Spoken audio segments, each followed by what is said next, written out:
Jujutsu Kaisen is one of the most popular shounen of all time. To be honest, it's straight up one of the most popular anime out there at the moment. Jujutsu Kaisen Season 2! And as a result of that, Jujutsu Kaisen has got its own game with Cursed Clash. But let's be honest, it was pretty whack. I mean, it had more refunds than No Man's Sky. But, you know, we also got Phantom Parade, which is a mobile game, and as a result, it's an absolute money sink that is filled to the brim with microtransactions. Despite these flops, however, we have seen Jujutsu Kaisen and its characters in other games, and just in other places all over the world that you wouldn't expect. In this video, I'm going to go over some of JJK's wildest crossovers. Some of these you obviously will have heard about, but some of these I know you won't have. But this goes without saying, unfortunately, but because of how crossovers work between games and stuff like that, most of these crossovers are now unavailable to claim. They were part of a limited time event. So, for example, which I'll get into later, the Fortnite skins, which you will have heard about, you can't just get those whenever you want. Like, you have to wait for them to return to the Fortnite shop before you can actually buy them. The other crossovers mentioned are like one-time limited events, so you could have only claimed those rewards once like a year or two ago, and they're all pretty much gone now. So bear that in mind when I discuss these. Now, out of all of the crossovers I am aware of, let me tell you about the best JJK crossover that I remember hearing about. Remember when PUBG was like the biggest thing ever? Right? Then Fortnite kind of took it out back and put a golden scar to the back of its skull. But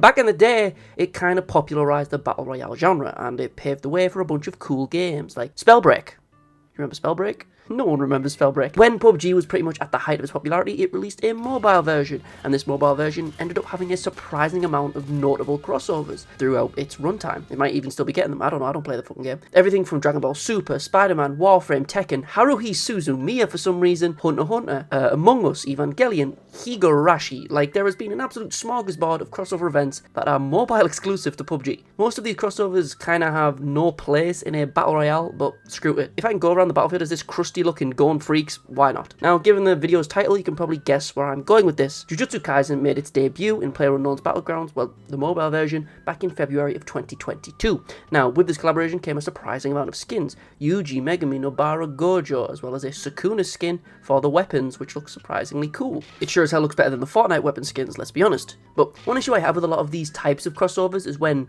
anime do collaborations with games and stuff, and it's when the original property that the anime is collaborating with, in this case PUBG, when the main property has a much more realistic art style than the anime that it's collaborating with, the anime characters in this world just kind of look off to me. Like, these skins are fine, I guess, but they kind of fall into the uncanny valley for me. Like, all of the artwork promoting this collaboration looks really clean and nice, and it kind of suggests that the collaboration will have a more anime-styled aesthetic regarding its skins that are part of this crossover. But when you actually see the skins, our main cast here look more like cosplayers than the actual characters themselves.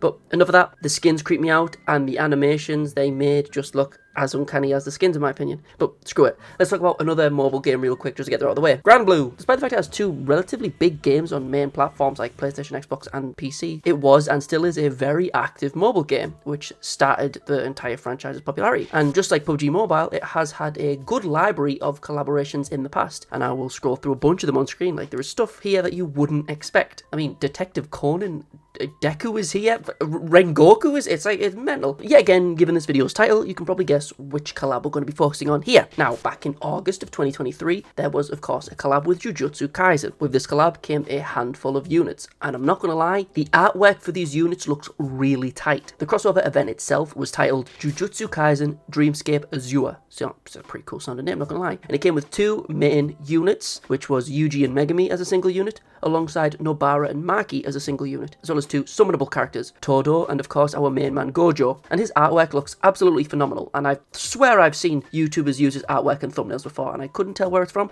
Turns out it's from this Granblue collab. The event itself came with fully voiced missions and stuff like that. Like, it came with 2-3 hours worth of content, but since this event was literally years ago, I don't have any footage from myself, and I don't really play Granblue. Well, I'm gonna be honest, the amount of Granblue content on YouTube is pretty dry, so it was a bit difficult to find decent footage of the event itself. So I'm using this footage from the channel Ascendo. A link will be in the description and a link will appear on screen if you want to see what actually happened in this event. Because as I say, it is fully voiced by the original voice characters, and it is pretty interesting to see them in this art style. Like, the artwork looks great. But yeah, I feel like we can all agree, this Gojo artwork looks absolutely sublime.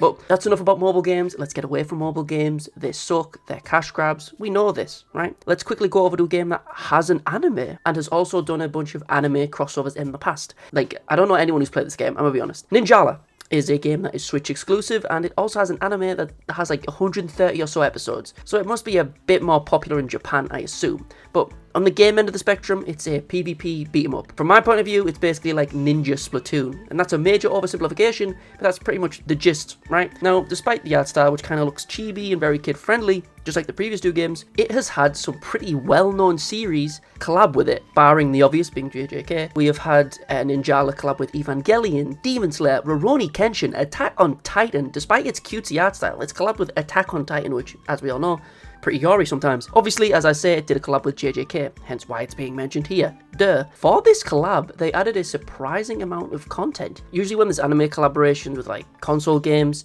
or like at least multiplayer games, they'll get like a handful of skins, maybe an emote or two, and that'll be it. But here, people got like a bunch of skins, a bunch of emotes, a bunch of weapon skins. Like, here people got a lot.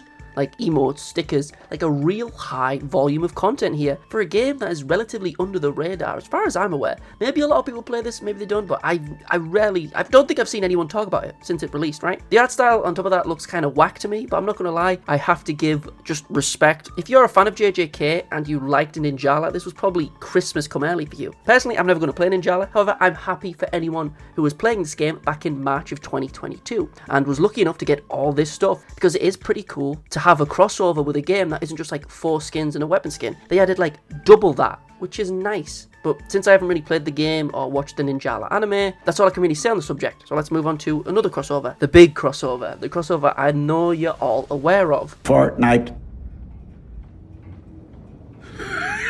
Fortnite did its first collab with Jujutsu Kaisen on August 8th of 2023.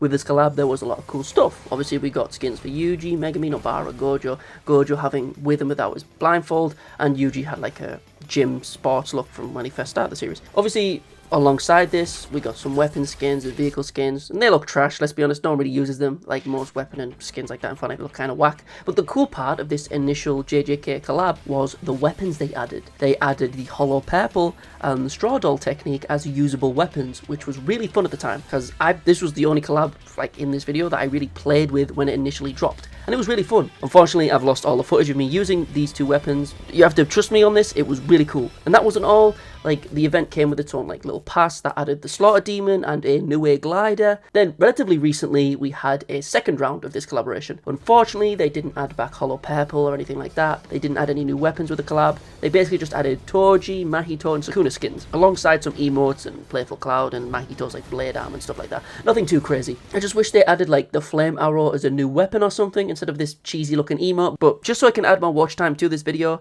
I asked AI Darth Vader about some questions about JJK while dressed as Sukuna. Could Gojo ever really beat Sukuna if he was in his final form? Sukuna, you speak of power. This Gojo, is he a Jedi or merely another sorcerer consumed by frivolous displays of waving hands? Fucking hell! How would you pierce through Gojo's limitless? Sukuna, limitless is a boast, not a barrier. The Force transcends such trifles. Are you aware of Maharaga? Maharaga, another fanciful term.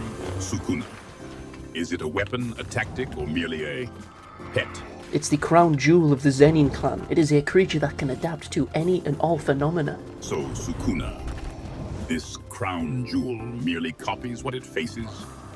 Is there no originality in the Zenin clan's power? I mean, yeah, that pretty much sums it up. Overall, despite JJK's popularity, I'm surprised it hasn't done more prolific collaborations. Like, why isn't Gojo in Guilty Gear Strive? Why is it just Lucy from Cyberpunk for some reason? It was a bit of a random one. Who knows? Those are some of JJK's crossovers. Let me know of any other JJK collaborations down below, as well as if you know about all of these crossovers. But with that being said, doodles my doodles, I'll see you in the next one. Peace.